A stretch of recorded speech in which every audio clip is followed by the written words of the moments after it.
Mental health professionals tell us there are at least 4 responses to our fear: fight, flight, freeze, or face them. In this session, we meet a group of kings who prefer option number 1. They want to fight. They want to attack the Israelites. We meet them in Joshua chapter 9, verses 1 and 2. Now, when all the kings west of the Jordan heard about these things, the kings in the hill country, in the western foothills, and along the entire coast of the Mediterranean Sea, as far as Lebanon, the kings of the Hittites, Amorites, Canaanites, Perizzites, Hivites, and Jebusites, they came together to wage war against Joshua and Israel. These first 2 verses, they really set up the next 4 chapters. In chapters 9, 10, 11, and 12, we see different groups of kings that join forces and they attack Joshua and the Israelites. And they're not the first group, the first kings, to hear about the things God has done through Joshua and the Israelites. Back in chapter 2, we saw the citizens of Jericho. They heard about what God had done, and their hearts melted in fear. Their response was to freeze. In chapter 5, we see some kings who heard about what God had done, and their hearts melt in fear. They choose to freeze. But not these kings in chapter 9. They don't freeze. They want to fight. It seems like we're setting ourselves up for an epic battle between Joshua and the kings of the land. But all of a sudden, our attention turns.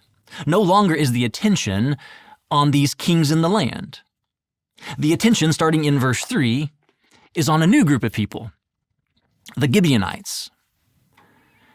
A group of people with no kings, just a coalition of cities that partner together and work together. Now, the rest of the story actually unfolds kind of like a mirror, or maybe a cycle with 3 different phases that get repeated. The first phase of the cycle we'll call travel. In verses 3 through 5, we see the Gibeonites travel to Joshua and the Israelites in order to make a bit of a treaty. But it's a bit of a false treaty. Now see, they see their options: fight, flight, freeze, or face them, and they don't like any of those options. So they elect for a 5th option: fib. We're going to deceive them. We're going to trick them. Verses 3 through 5 says, "However, when the people of Gibeon heard what Joshua had done to Jericho and Ai, they resorted to a ruse. They went as a delegation, whose donkeys were loaded with worn-out sacks and old wineskins cracked and mended. They put worn and patched sandals on their feet and wore old clothes. All the bread of their food supply was dry and moldy. Then they went to Joshua in the camp at Gilgal and said to him and the Israelites, 'We have come from a distant country. Make a treaty with us.'" In these first few verses, we hear mention of Gibeon.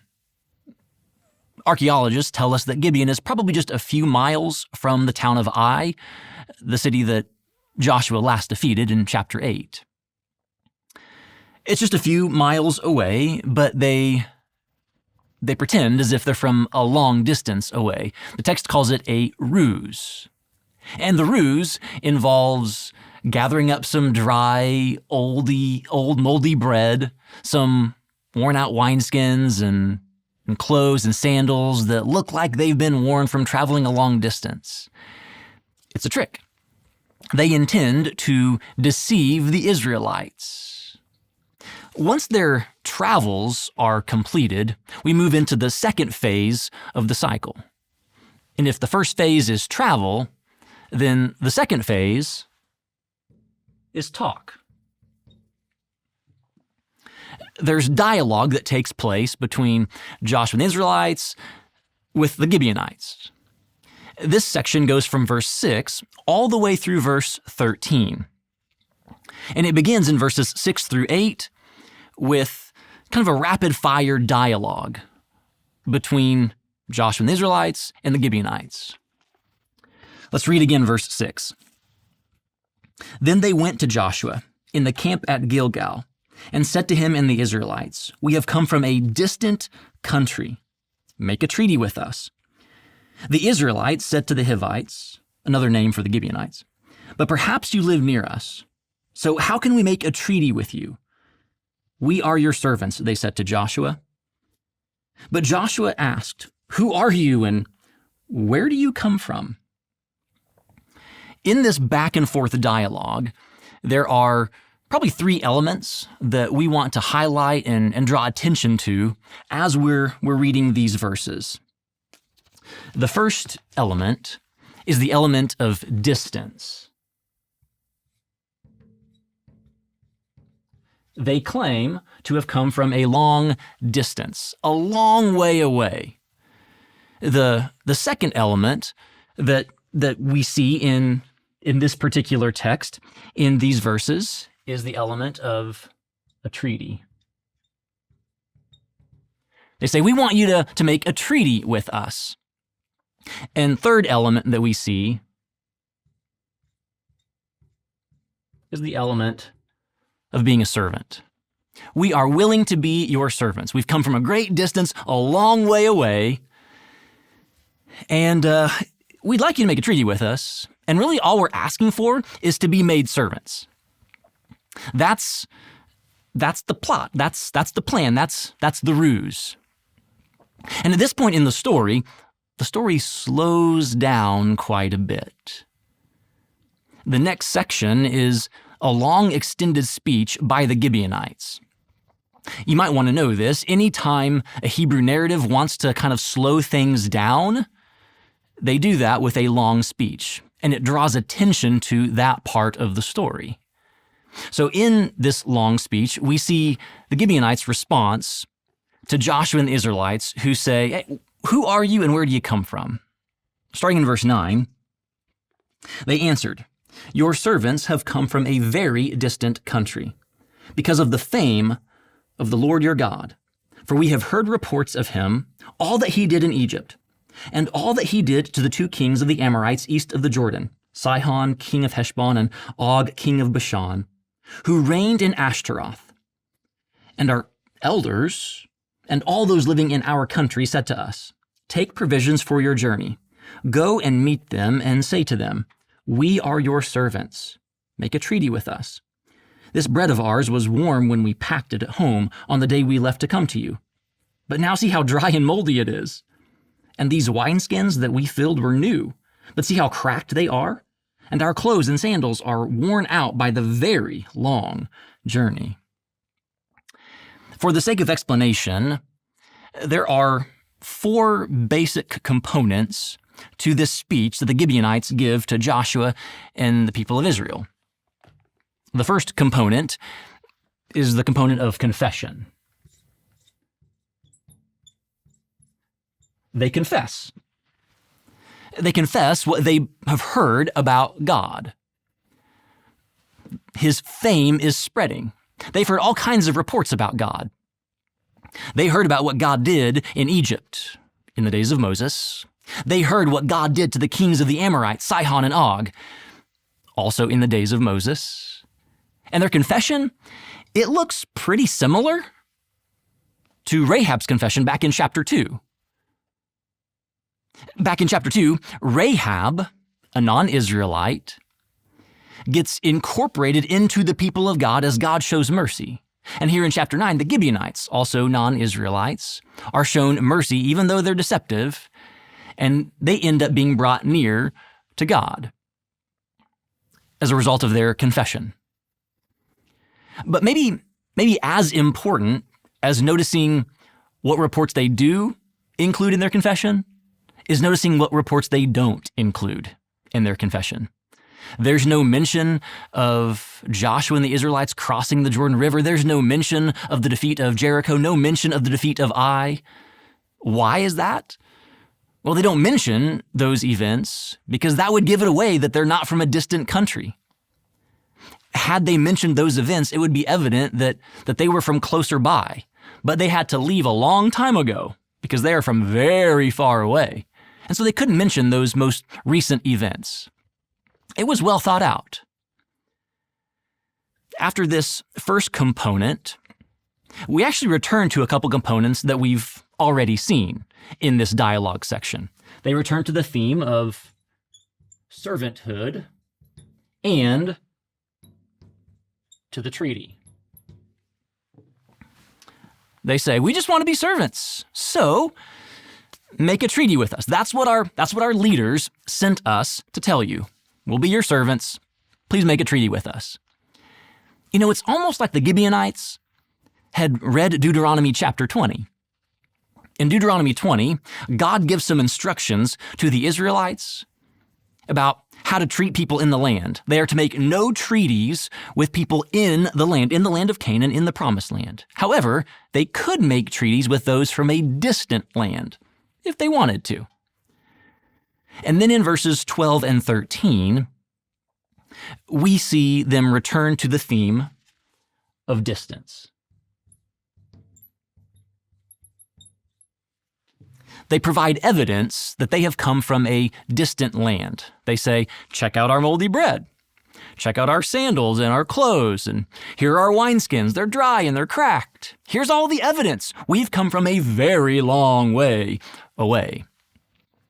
And this structure that I've just kind of sketched out here, it's what scholars call a chiasm or a chiasm. You can kind of see it forms an arrow, and the center point of the chiasm is kind of the center point theologically of the text. It's the part of this section that the author wants to highlight. In this case, it's confession. It's their confession of the fame of God. This dialogue section is highlighting God's fame, what God has accomplished, their confession about God's character and his actions. And this concludes the talk portion of the three phases in this first part of the cycle. As we conclude the first part of the cycle, we move to phase 3.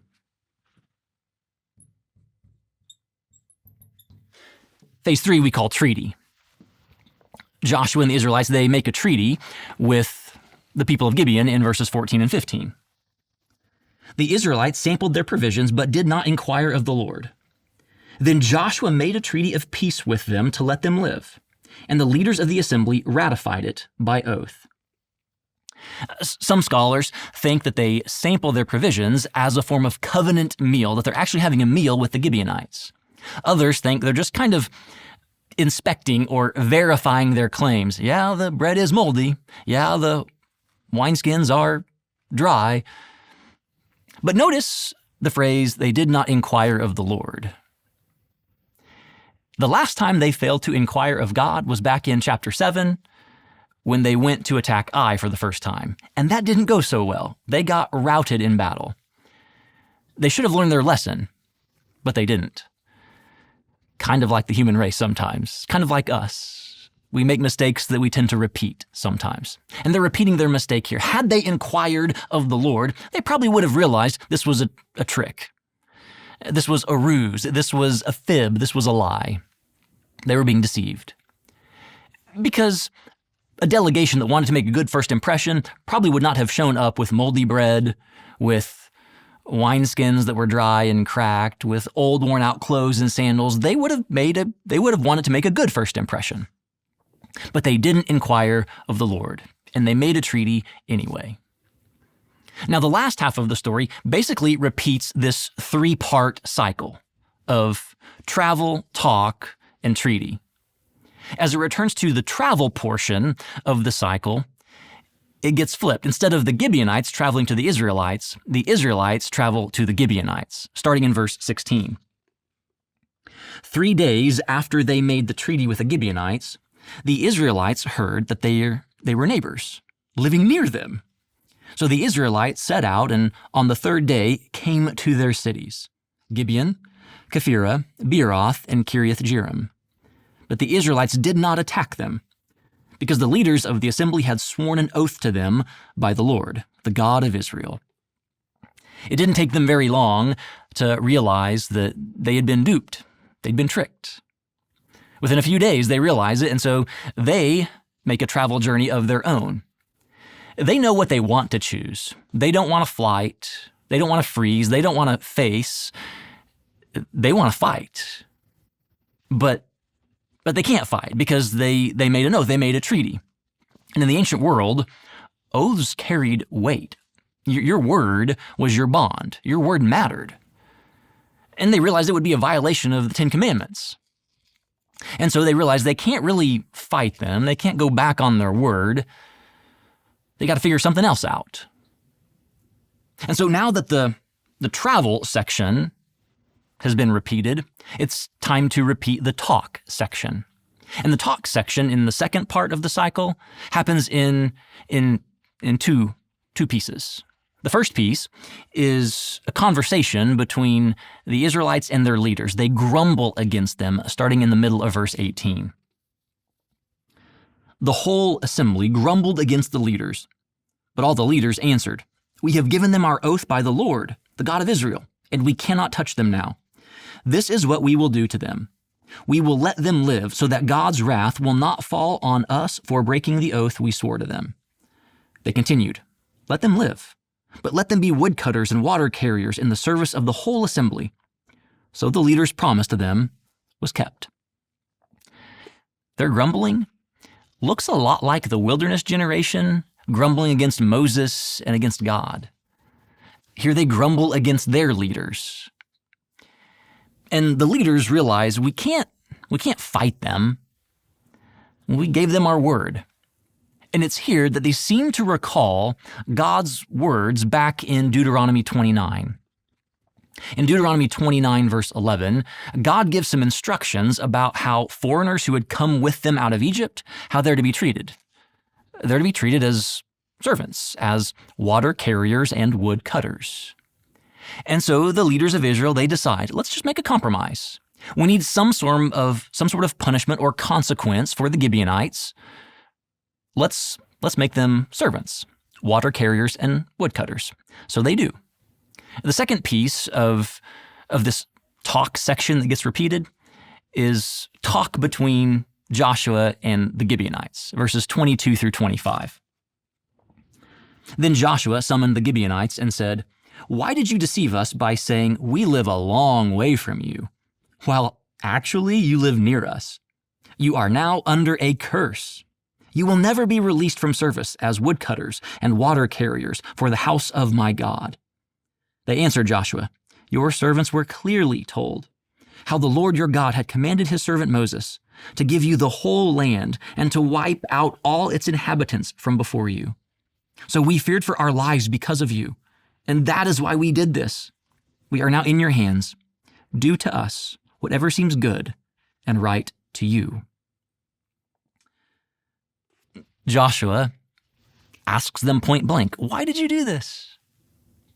He says, as a result of your deception, there are going to be some consequences. There's going to be punishment. You're going to be cursed. Your curse is to be servants. You catch it, right? Do you remember what they asked for when they came to Joshua in the first place? We just want to be servants. Joshua gives them the very thing they ask for as a punishment, as a curse. But it's not just that they're going to be servants. They're going to be woodcutters and water carriers for the house of God, at the time the tabernacle, where God's presence dwelt. Their punishment becomes a privilege. They get to be servants in the house of God.